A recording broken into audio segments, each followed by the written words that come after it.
Good evening and welcome to CreteSport. As you can see, this week we're coming to you from the new all-weather track on Simon Field on the campus of Doane College, getting ready for this Saturday's Doane Relays.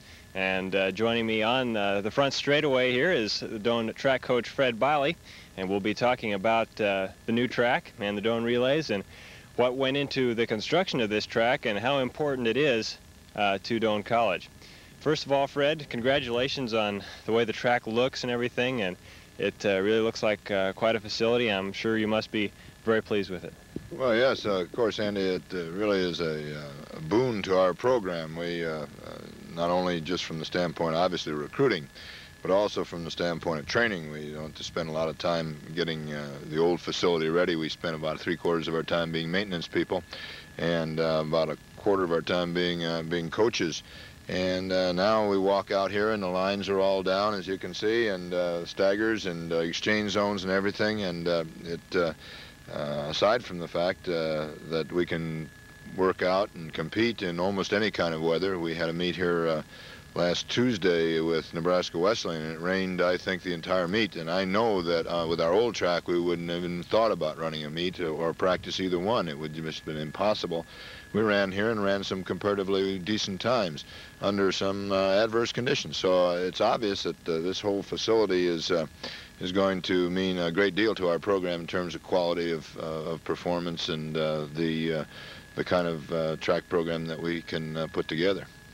As we walk down the front straightaway here, Coach, let's talk a little bit about the old track and the way it was. Of course, the Crete track fans will remember the old cinders on Simon Field here, and remember back quite a long ways. How long were those cinders actually here, and I guess how old was that track? Well, in the old days, we got to digging around here in the construction process and tore out a bunch of curbing and that sort of thing. We found on one of the curbs the date 1930 as the date at least that the curbing was put in. Now, whether the track was here prior to that time or not, I don't know, but at least 50 years plus old track is what we were dealing with, and of course it had simply worn out and lost its usefulness, and it was a great track in its day. It was one of the finest tracks in its day, and it was just a matter of the thing just got old and tired and got worn out, and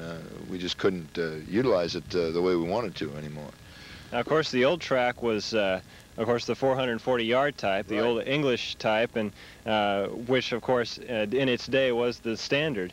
But in the last 10 years or so, the standard has become the metrical, and so now we have a 400-meter track, and that means a lot as far as being able to hold meets here. Well, yes, everything today is pretty well standard in terms of the metrics.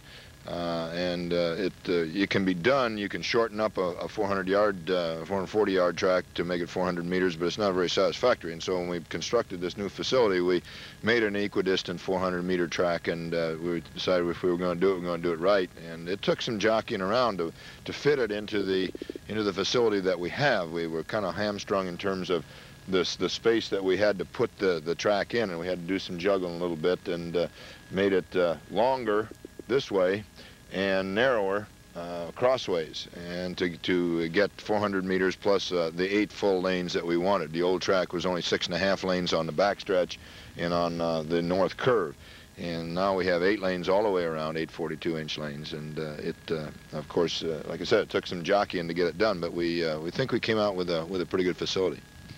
Now, of course, you've alluded to this a little bit already, but the preparation was just monumental prior to actually pouring of the new track, and a lot of work went into it by, of course, the local Doane maintenance crew, as well as everybody connected with the whole project.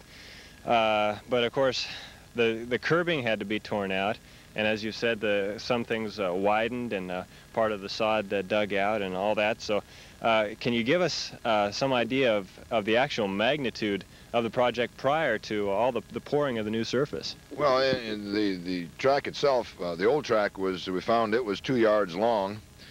We found that that one turn was significantly higher than the other one.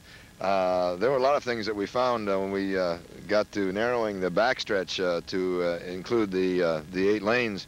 we found the footings for an old grandstand that had long since passed its time at Doane College. It was buried under 2 or 3 feet of sod. All of this had to be, of course, leveled, and it had to be to some really exacting circumstance. The track itself, from one end to the other, cannot vary more than 1 inch in 100 feet, and so it has to be pretty exacting. And as you know, they used a laser beam operation where they had a laser beam set out here in the midst of the football field, and the grader that was doing the leveling had a laser arm receiver on it, and it told the operator whether to raise or lower his blade as to get the completely level operation. And it was quite a task. All the curbing had to be torn out. All of the cement sidewalk on the south end that Ed Pellet had worked so hard to get in had to be removed and replaced further out to give us our total 8 lanes and give us an equidistant 400-meter track, meaning 100 meters on each curve and 100 meters on each straightaway.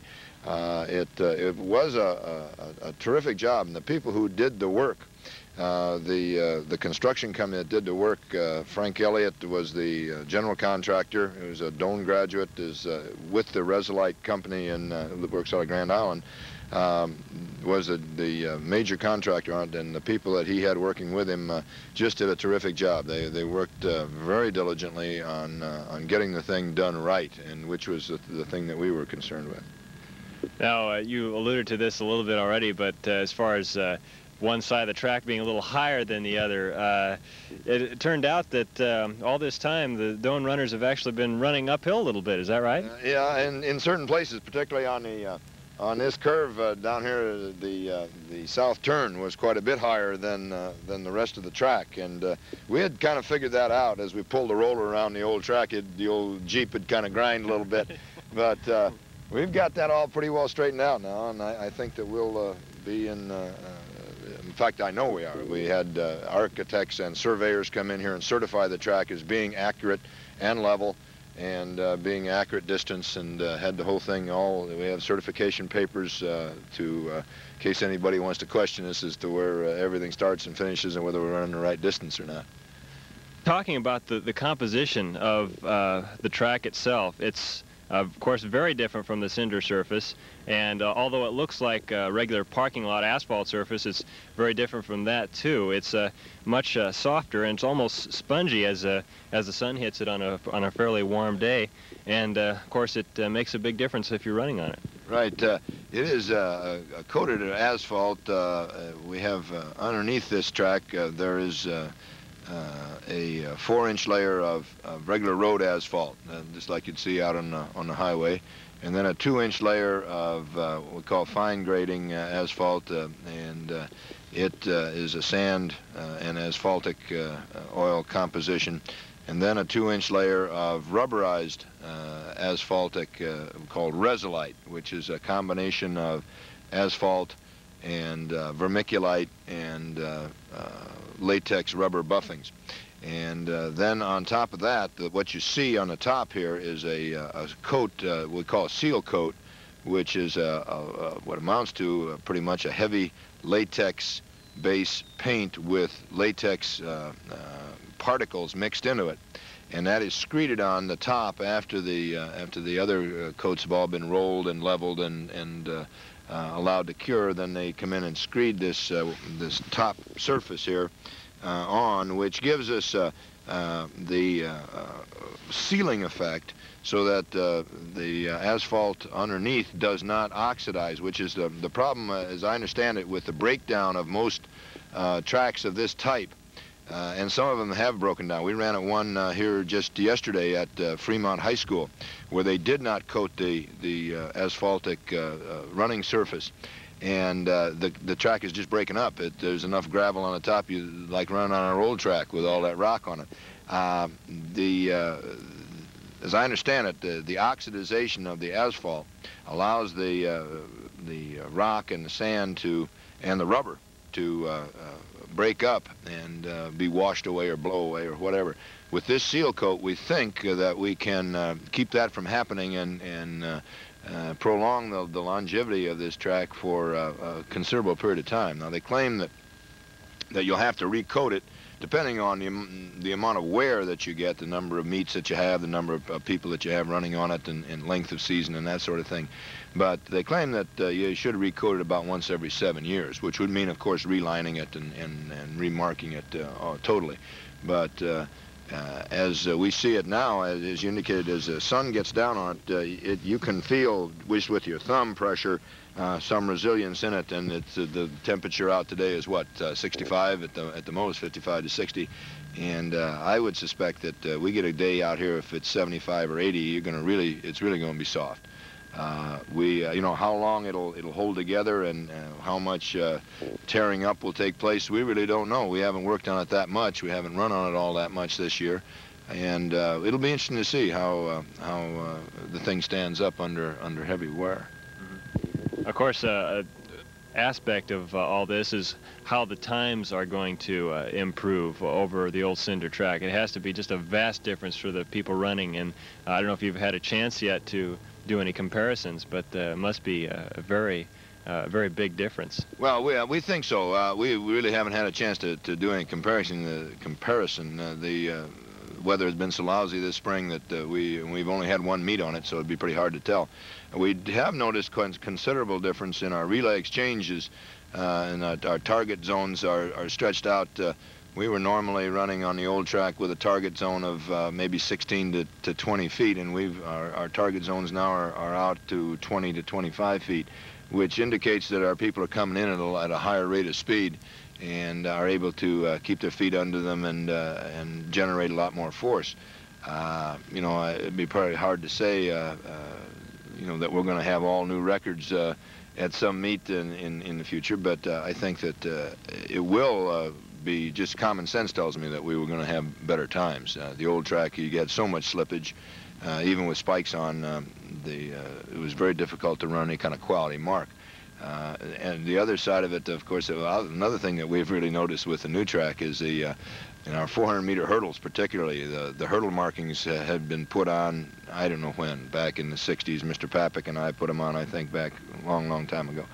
And they weren't real accurate. And we noticed our kids were having problems with step patterns, and come out now and everything is accurate, and they said, gee, Coach, where I was 15 stepping before, I can 13 step now, or vice versa. And so everything is so much easier, and it's so everything being accurate, it makes the training of our people that much easier and more effective.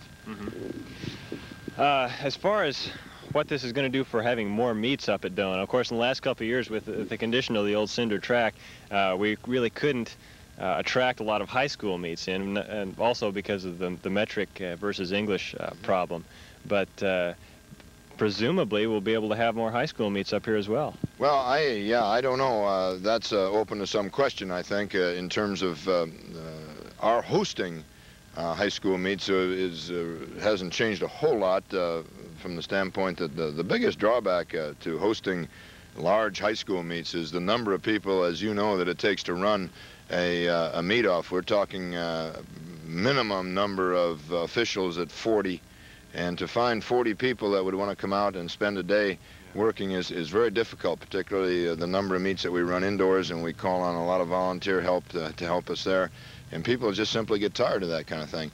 You have to be very careful about not overdoing it. If you're going to host meets, why you have to be pretty selective, I think. The other side of it is that most of the high schools have their schedules pretty well filled up and aren't going to leave a meet that they know is of a particular quality for something new and different. So I would guess that if we're going to go in that direction, we would have to have some it's going to take some time, and we're going to have some help from some people that would guarantee us enough officials and to get the thing done, because it really the track itself is an important consideration, but it is not the most important consideration in terms of running a multiple school meet. Those things are multiple school meets are very difficult to run. They are a lot of work for a lot of people. And as you know, we don't pay our help very much, if anything. And so it's, yeah, it is a tough thing, and I don't want to get involved in it unless we can do it right. And we'd have to do some pretty serious thinking, I think, before we'd get involved in a rather large high school invitational type meet, which is what I assume you're talking about. It's not something you want to jump into without having thought about it for a considerable period of time.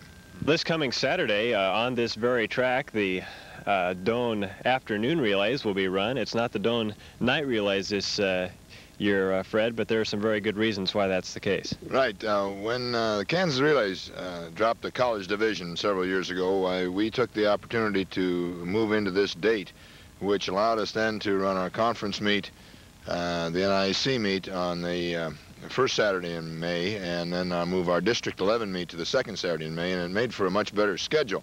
It did necessitate, however, moving to a day format, afternoon format for our Doane Relays, simply because of the chance of cold temperatures and poor weather is, of course, much greater this time of the year than it is in May. And so we think that it's helped our meet. Those teams that travel a great distance to get here are a little bit happier with the afternoon format. Gives them time to get out on the road and get back in their home community in a reasonable hour.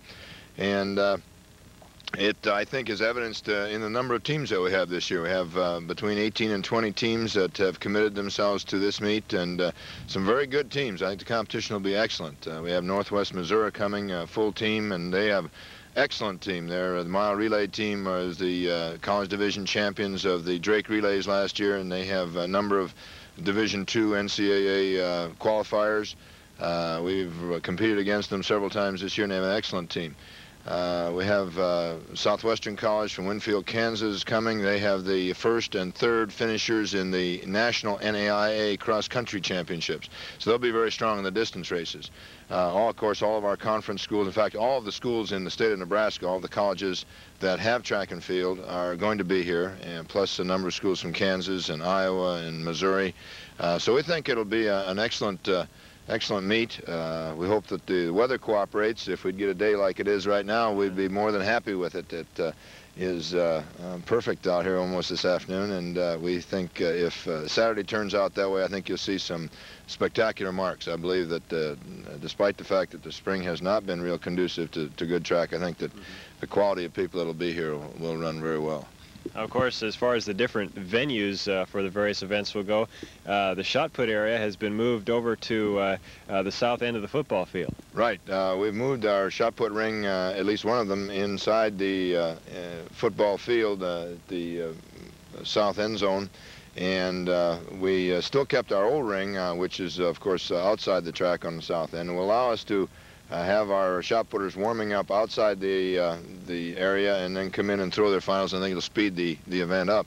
The discus and javelin, of course, will still be contested over on the practice field to the east of Simon Field. I think there are some new events, particularly the steeplechase, which we obviously couldn't run before because we didn't have a water jump and barriers and that sort of thing, and we have those now. And we will have a steeplechase in the Doane Relays as well as in our district meet later on. But we'll give our people an opportunity to compete at that particular event and help us, I think, throughout the season. Taking a look at what the time schedule is going to be, I understand things will be getting underway around noon. Yes, right. I think it's 12 o'clock with the field, or 11:30 or something like that, and then the running event's at 12:30. And they'll be running on through the afternoon till around 5:30, is that right? Right, that's correct. Our last event, the men's 4x400 relay, will go off at 5:30. So this coming Saturday, the Doane Relays starting off at about 11:30 with the field events, running through 5:30 with the running events beginning at 12:30 and running through the next 5 hours of the day. So it should be quite a show, and we invite you all up to see the new all-weather track up here at Simon Field and Doane College, and hope you can come up this Saturday. That's about it for CreteSport this week. We're glad you could join us. Have a good weekend.